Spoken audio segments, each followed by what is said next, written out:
Welcome to the Father Focus podcast. Father Focus. Check.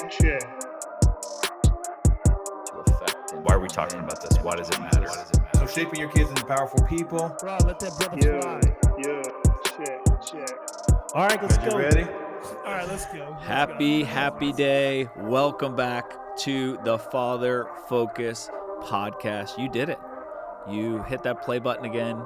You jumped in with another episode. Hopefully, you'll love this one as much as all the other ones. If not, please email us at Father Focus Podcast for a refund. You'll get $0 back. But no, we're really glad you guys are hanging out with us. So just to kind of recap, this is Act Like Men Part 2. So if you haven't gone back and listened to the previous episode, go back and listen to Part 1. Mm-hmm. We're kind of looking at this idea of what does it mean to act like a man. So the first thing we looked at is where Paul says in 1 Corinthians chapter 16. Am I right in that? That's not right? That's right. He says, act like men, be strong. And so there's assumption and insinuation that Paul's making that there's a way men act. And then we started diving into this book that I read called The Way of Men by an author named Jack Donovan. And so what we covered in episode 1 is there's 4 characteristics that he would say have throughout history defined what being a good man is and also what it means to be good at being a man. And there's a distinction between those two. You can be a nice, law-abiding citizen, cut your yard. Ned Flanders our example. Yeah, he's kind of our archetype for that. But then that doesn't necessarily mean you're good at being a man, and you want both. You want to be a good man, and you also want to be good at being a man. So we talked about the first 2 ideas, which are strength and courage.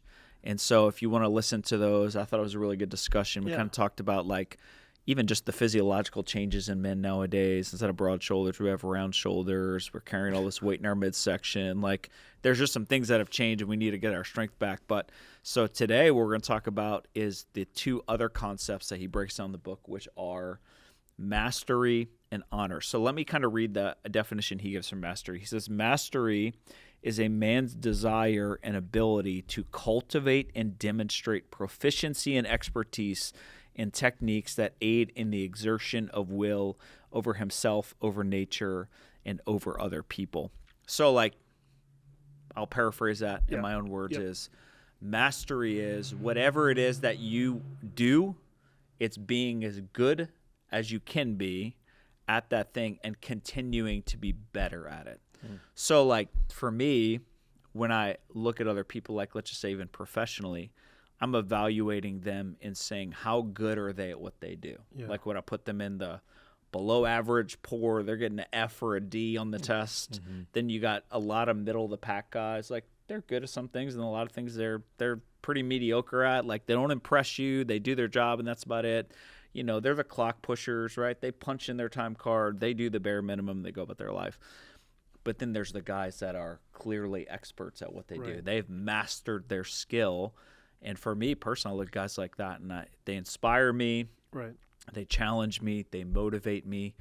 And so when you guys hear this term mastery, the mastery of masculinity, what comes to mind? Man, the last episode we talked a little bit about the military, and I want to go back to it. Let's go back to it. Navy SEALs. It's crazy. Yeah. As I've kind of rubbed my shoulders with a couple of Navy SEAls. Not literally, obviously, but no, literally, not like in a fighting way, just by friends. You know guys. Yeah. I didn't know, and I would assume a large part of people don't know that the military actually doesn't train them all the way through. Like, so to shoot a pistol, they actually went to like non-military contracted individuals. These guys, I think it was like somewhere up north, and I'm sure there's multiple different places and individuals, but there are like sharpshooters who are just, they shoot for sport, and those individuals have mastered shooting just through their repetition. Everything that they do is perfect. So the military, the Navy, contracts these guys to go teach SEALs how to become the best shooters.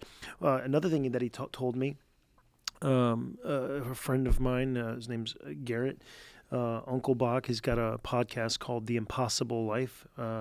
Looking forward to having him on one day. Garrett, come on. But he told me was actually trained to drive cars. Like they would go to like NASCAR and they would get these Really? Wow, coaches that's to interesting. teach them how to work. Skydiving.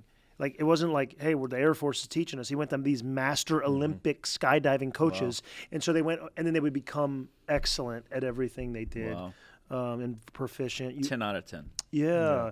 Very interesting. So anyway, so when I think of mastery, I kind of think of that form. And I mean, these guys, they are the best at what they do. And our society kind of honors them as for the things that they have accomplished. Yeah. So. It's interesting that they went elsewhere, that they outsource certain specific mastery skills to other people, recognizing that, hey, these do this one thing the best. That's right. And health, I didn't get into that. Like, because, they're putting their body through so much strain. They go to these dietitians.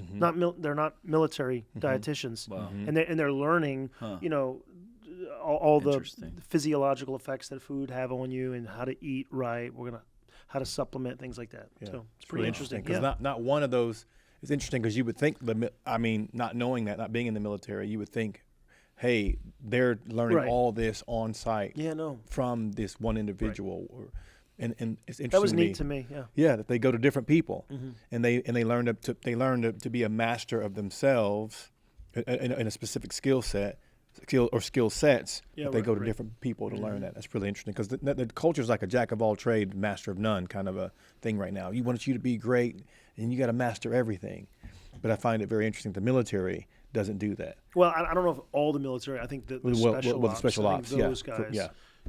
So it's interesting. I made a comment a few minutes ago that I naturally kind of like look at men and judge their proficiencies.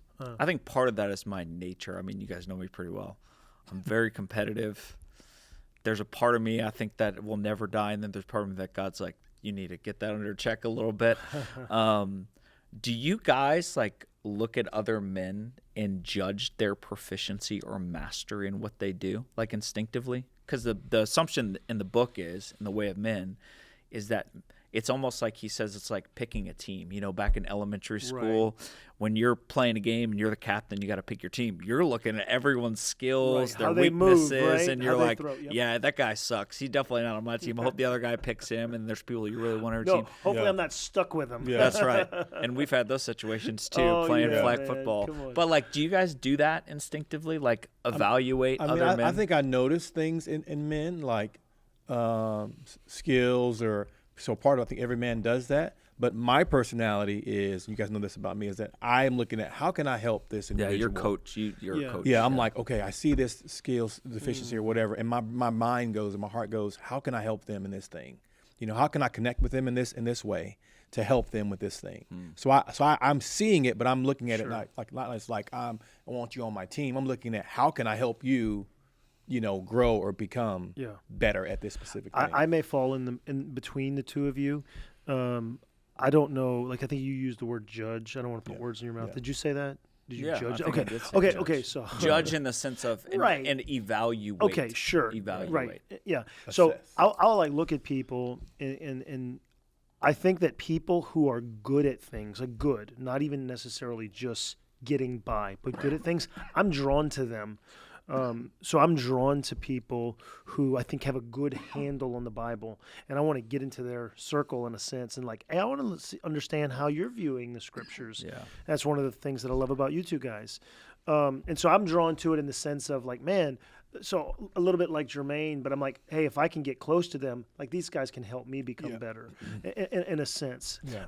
And then I coach my kids' baseball teams, and there are kids who naturally have athletic abilities, and it's like, like you can be good at this. Like you should invest a little time in this. And there are others, it's like, man, you're trying so hard.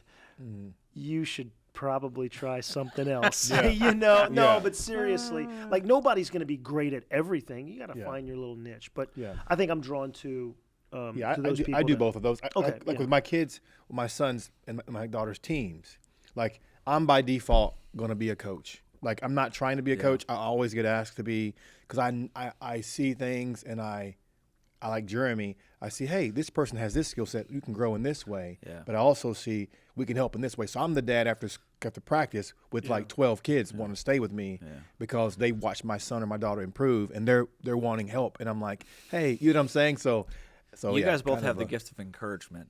I joke I have the gift of discouragement. Whatever, bro.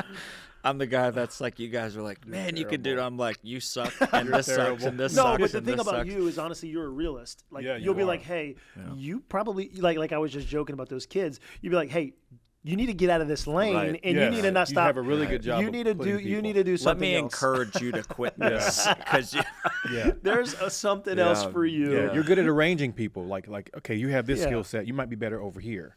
So you do see that, it's not all negative. You have a way of like ordering things and people. And people need that individual in their Maximizing. life. It's not always, sometimes Nathan may be the hammer, but you need that. It'll help put us in perspective. And that's one of the things that we love about brotherhood.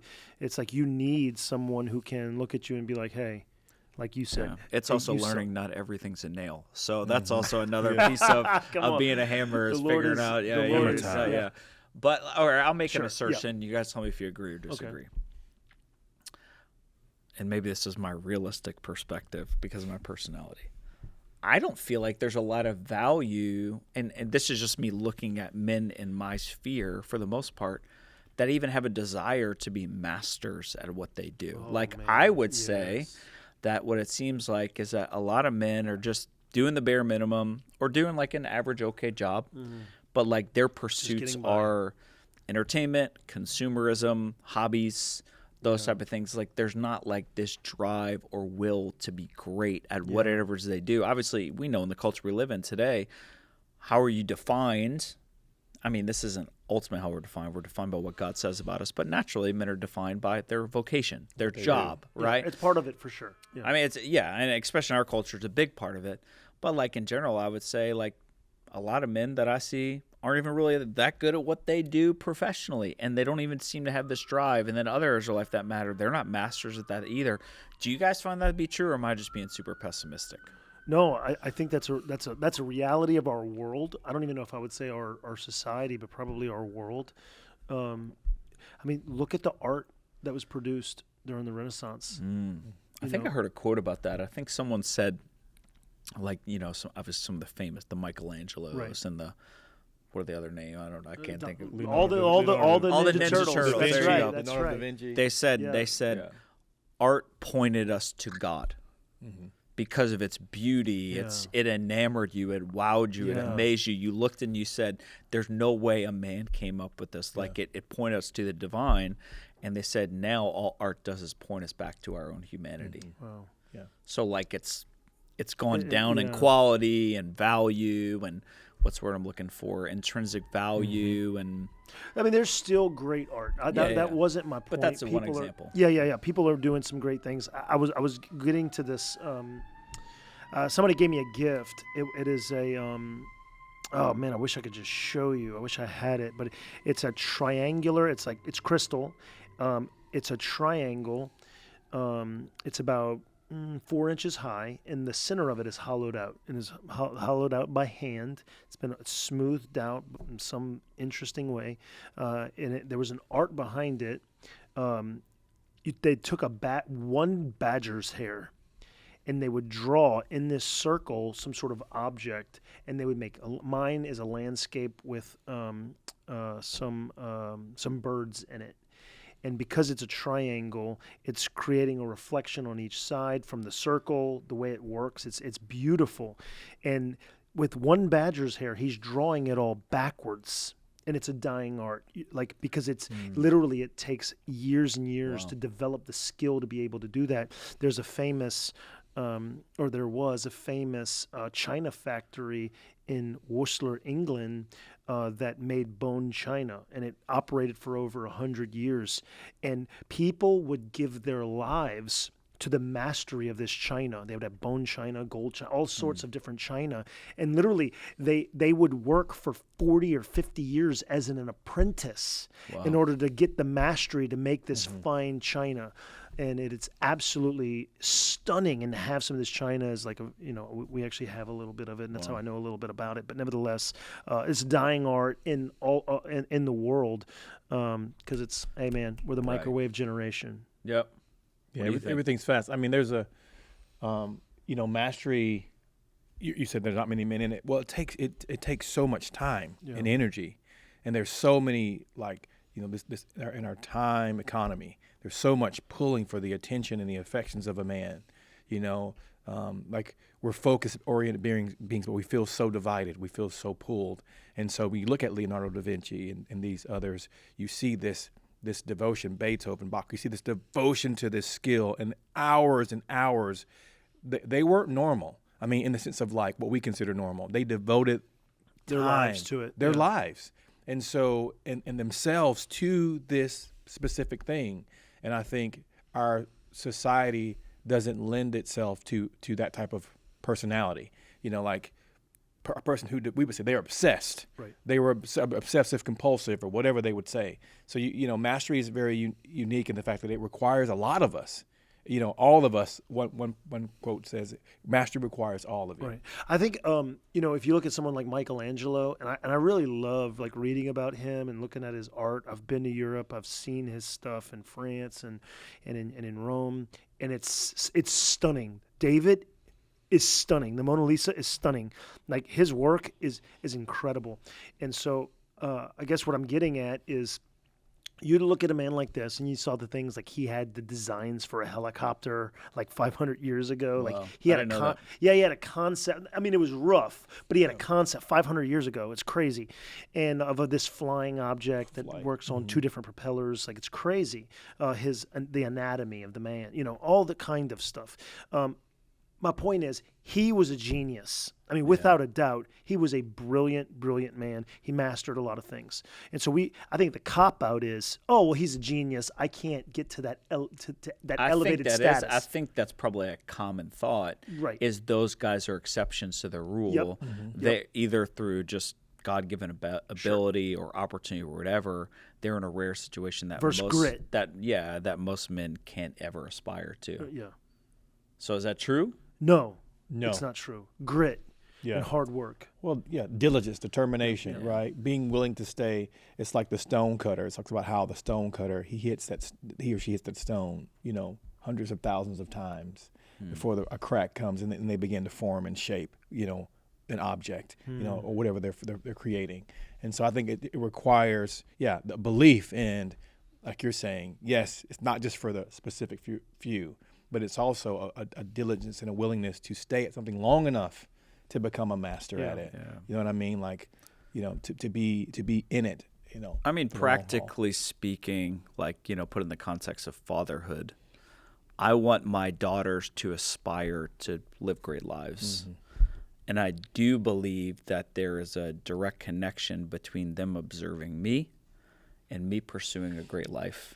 And then them aspiring to live beyond that, right? Like the whole idea of, right, our ceiling is their floor and this whole idea. But I would say if my goal in life is just to be average, I'm limiting my kids in their ability to even believe beyond that. Like we are in some ways the limitations of our kids' aspirations. I'm sure there's exceptions to that. Right. But I would put it in this context of, I think if men are not great at certain things that matter, then essentially they're putting limitations and lids on their kids' futures. Would you guys agree or disagree with that statement? Generally speaking. Yes, generically for sure. Yeah. There are diamonds in the rough, without a doubt. There are these crazy success stories, and I think it's awesome. Rags to riches kind of thing. But generically, I think the rule is what you're saying. The rule is that we are to be men who are constantly improving our lives so that we're almost, I don't using the word dragging in a positive sense, like we're pulling them forward and we're letting them stand on our shoulders. And we're I have like European money. I think it's England. I think it's from England. Yeah, I think it's England.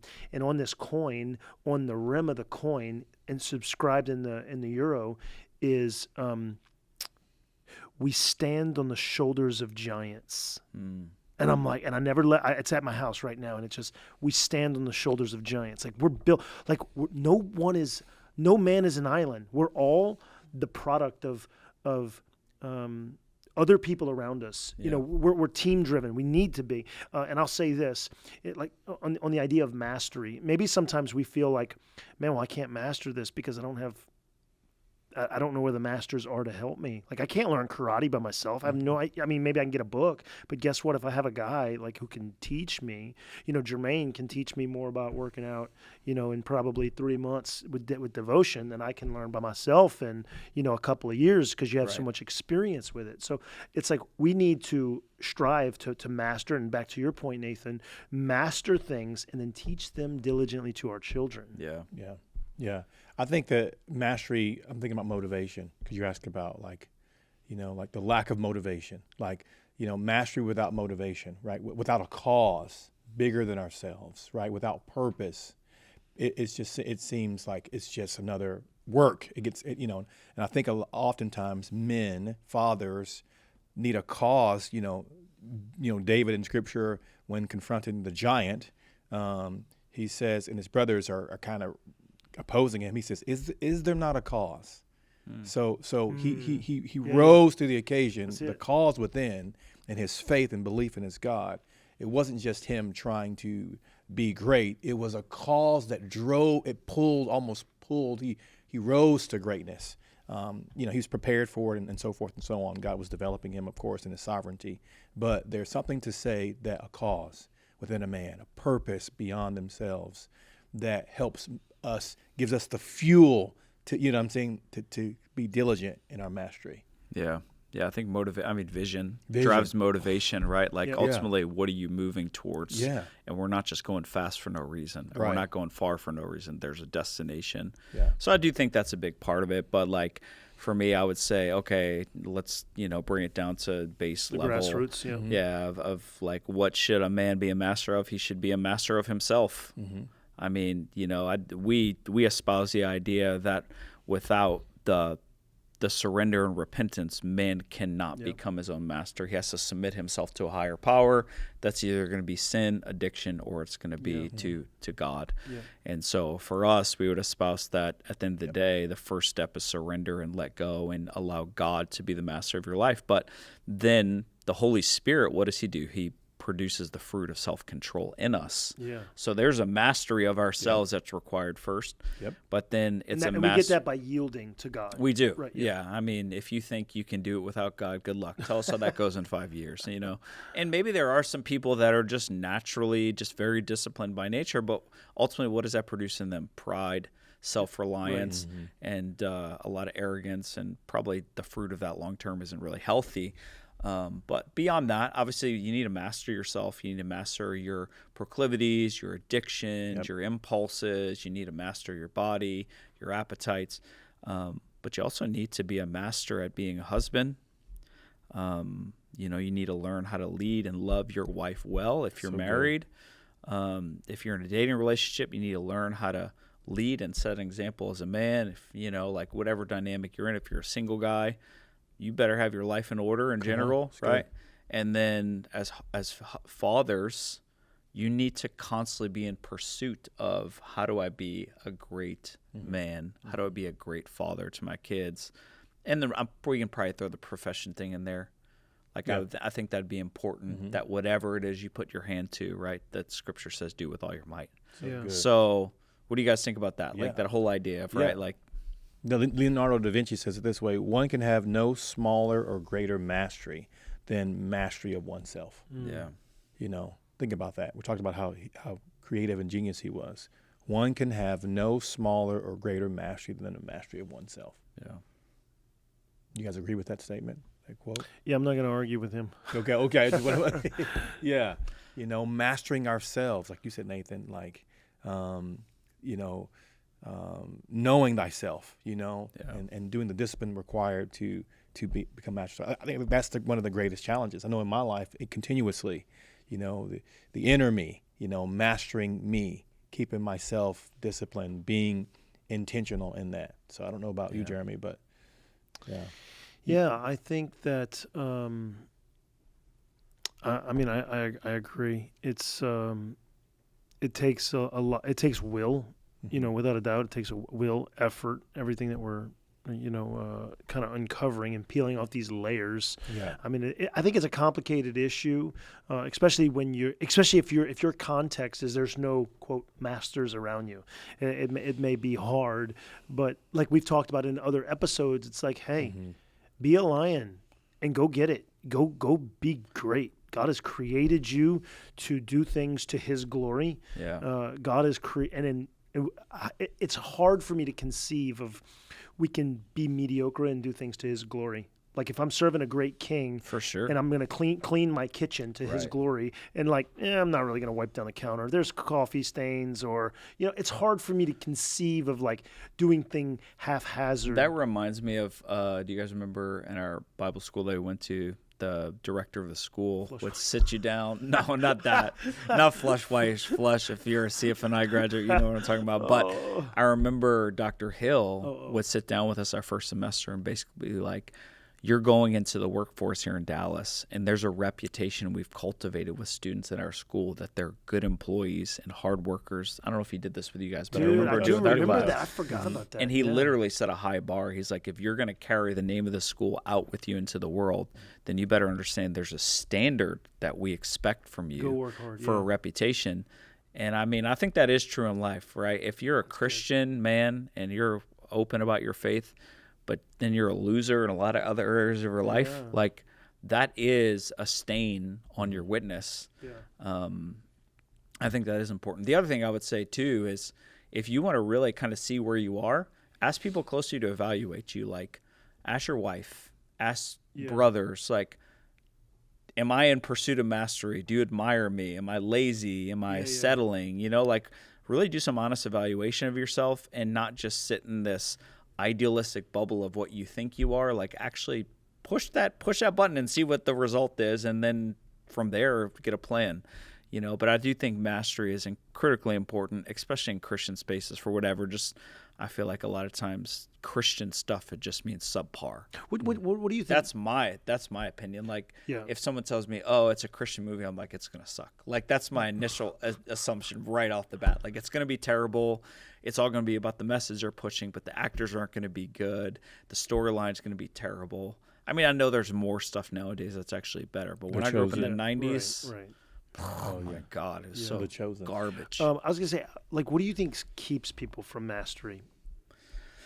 Like, what do you like? What's I mean, I think consumerism, right? Like we are consumers. Like there's a consumer culture, so it's consuming content, right? I mean, doom scrolling, right? I mean, I think we're like anesthetized in a sense, like to where they're just kind of like the drive and the motivation is gone. We're just entertained all the time to a point to where like mastery requires space and time to be creative, to think outside the box, to imagine a reality that doesn't exist. Alone, right. Yeah. And I mean, we don't practice solitude. We don't practice silence. We don't practice space. Stillness. It's just busy entertainment, like, anesthetized all the time. It's so speed. I do think that's a big, I mean, it's speed, it's busyness in life, but it's also we fill our time with worthless things that doesn't, like they say, if you want to encounter God, then go into the wilderness.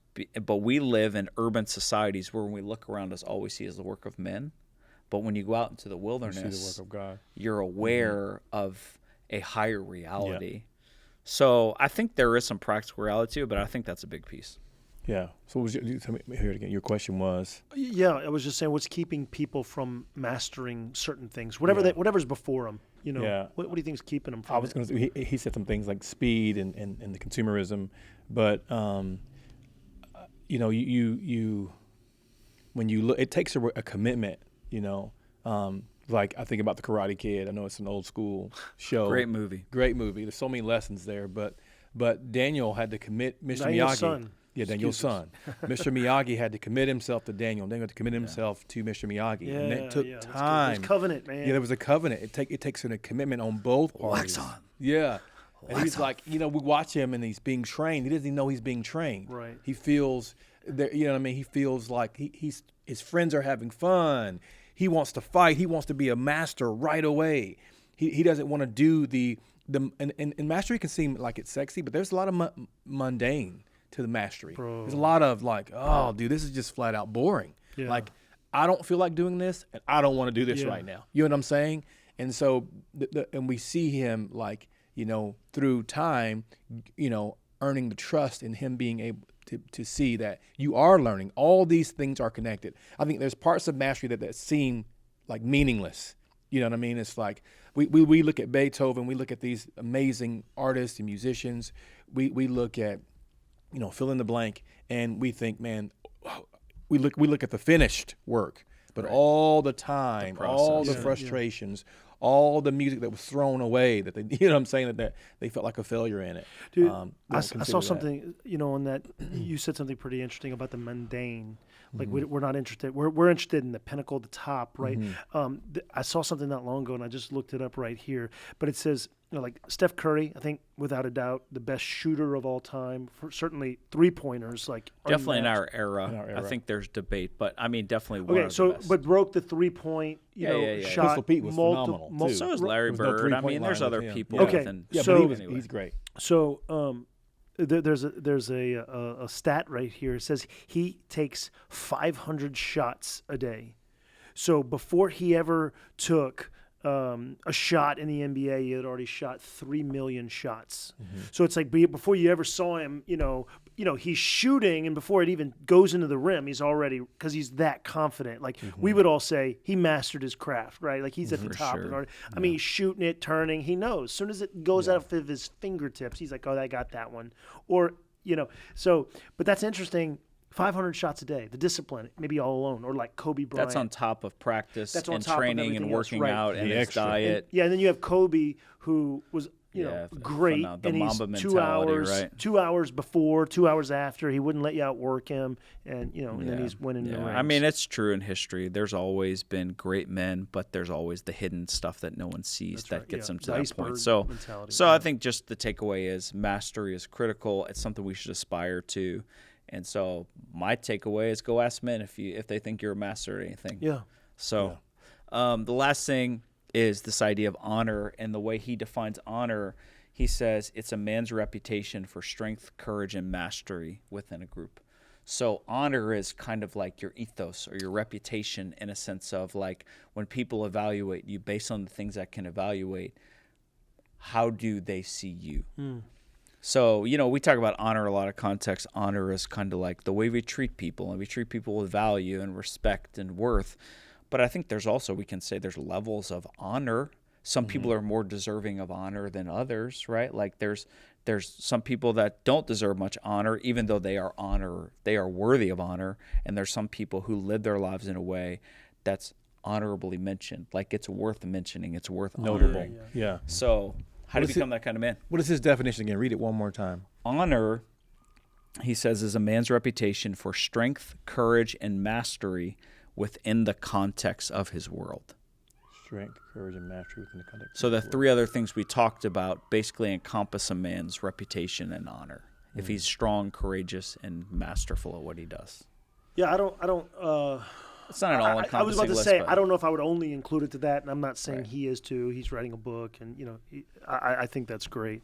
But yes, I mean, honorable people are people who, and I don't actually remember your question, but what I think I'm getting at is, honorable people are people that other people, I think you used the word context, other people in their context, in their sphere of influence, in their world, can look at them in esteem and respect, and they hold themselves to a high caliber.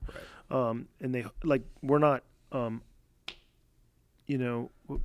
honoring junkies. Right. And that's a hard statement because it's real people's lives, but it's reality. Yeah, we love them. We love them, and we want we want to care for them, but we're not honoring them in the sense of, in the image of God, certainly, but it's like we're not going to them asking them how to make money and start a business, right?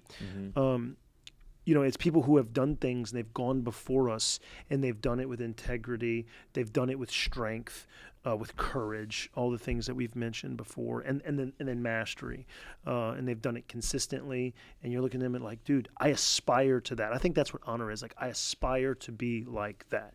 Yeah. How do you know if you're a man of honor? Maybe the old question of leaders. You're not a leader if no one's following. I think I can borrow that. Like if you look behind you and nobody's following you, you're not a leader. You're going for a walk, right? For a walk. And the same thing with honor. If people aren't, engaging with you, asking you questions about whatever field you're in. Yeah. If you're constantly a mess, you're constantly late, your house and your car are constantly sloppy, you're haphazard in your work, you're lazy, slapdash. It's hard to think that you'll be someone who other people are going to aspire to be like, But if you are mastering certain levels or on your way to mastery, we're not saying perfection, But if people are coming to you, I think that's one way of knowing that you're. Yeah, it makes me think of like Japanese culture, right? How honor is probably like one of their highest cultural values, at least historically it was. Remember, their samurai warriors, like for them, an honorable death was like they would kill themselves. Do you guys remember that from some of the movies? Last Samurai. Yeah. So, I mean, like I can see in that culture, but in American context or Western culture, it is very interesting because it's defined differently. I don't even know if we really talk about honor as a value in our culture today. It doesn't seem to be a high value, right? But what do you think? Because it's get mine, right? I mean, if someone's living an honorable life, would people follow you? Like, let's say, like you think about leaders of organizations. And I think GE did it's in a book. I can't remember what book it is, but GE a long time ago, there was a study where they had all these managers. They were talking about leadership, and they had all these supervisors and managers, and there was like thousands of them, I think, and they brought them all in, and they were like, hey, we want you guys we have an assignment for you. We take your respected groups that you oversee, and we want you to do a fundraiser. And then what we're going to do is we're going to take your fundraiser, you gather your team, you can own it, you strategize it, you come up with your idea, you present it to us, and then you go out and you do your fundraiser, and you collect the money and you donate that money to the nonprofit or whatever charity of your choice. Charity of your choice. And so they go out and then they all do it, and they have this time where they all have to come back and give a report. And then there were, a lot of them, actually most of them were like, man, we were going to sell cakes for this, or we're going to do this thing, and they complained, and they wouldn't meet, and they were doing all this outside of their prescribed workday, and they wouldn't follow me, and they fired them all. Every one of those people that they did that deal. That struggle with the assignment. Struggle with getting the people to follow them. They fired them, and there was a lot of them. And then the ones that came in and said we baked cakes and we did this deal, and it was awesome. We did it at these orphanages downtown. We had this rally. It was great. We came together. They actually gave them promotions. Yeah. Wow. And the lesson was they were only leading by title, by office, by flex, and not power. By true influence. And so an honorable person is someone that you follow them. You know what I'm saying? Outside the prescribed lines. Gravity. You're drawn. Yeah. So, I think it's something that it's interchangeable with the word reputation. I think we don't use the word honor as much in culture. We probably use the word reputation, for sure. Yeah. But I do think, in some senses, you probably won't know if you're an honorable man until the end of your life. I was going to say that too. Yeah. Right? Like what the old adage is, what do people write in your tombstone? What will they say at your funeral? But even at a more personal level, like what will your wife say about you? What will your kids say about you? What will they remember? Yeah. I think those things deeply matter. But I think the goal is that like you have one shot at life, and ultimately, what are you going to leave behind as your legacy? Yes. And I think it's kind of what we talked about. It's like you need to be strong, internal, external strength. You need to be a man who. Has courage, who's willing to stay in the fight and fight for things that matter, and you need to be a master at the things that matter. And I think if you were to do those three things well, you will be a person of result, honorable, yeah. right? You will be an honorable person. You will be a person worth honoring, right? We have all these medals of honor and all these achievements in different industries. Like, the greatest thing that can happen is, like Paul, you say, I finished my race, I fought my fight, right? Like I will receive the prize that of Christ Jesus, right? That high calling that he's called me to. And I think that's our motivation, is to be those type of men. So, our encouragement to you is pursue the practical realities of strength, courage, and mastery in your life as a man. Get other men around you. I think that's really critical. If you don't have any other men in your life that are aspiring to anything more than just going fishing on the weekends and watching some entertaining MMA fights or basketball games, like find men who are actually going after greater things. And I think that'll inspire you too. But let's all be men of strength, courage, and mastery in our lives. Yeah. Any closing thoughts? I'd like to close with a quick story. I think we need to recognize that if we're going to live an honorable life, we cannot actually do it apart from God's work of grace in our life. Given to ourselves, we're going to fall into decay and sin. It's the power of God at work in us, and us yielding to that process is going to cultivate that fruit that is going to be shown as to being a blessing. So I say all that here's the story. Worked for a man, his name was Reinhard Bonnke, a German evangelist, did some awesome things, and at Regent University wanted to give him an honorary doctorate, so he didn't earn it, right?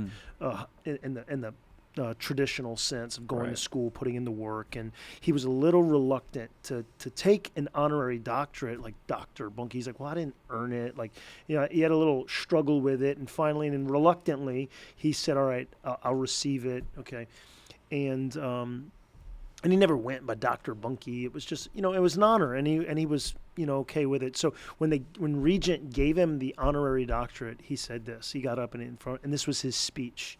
He said, I only received this honor in the name of the one through whom without him I could do nothing. And I think that's like, that should be the perspective that we as Christian men, as dads, should have, that if there's anything praiseworthy in us, we look back and we just say, God is the one who has worked it in my life. Yeah. And I would just say, as we the last thing being honor, sow honor, give honor. Yeah, that's good.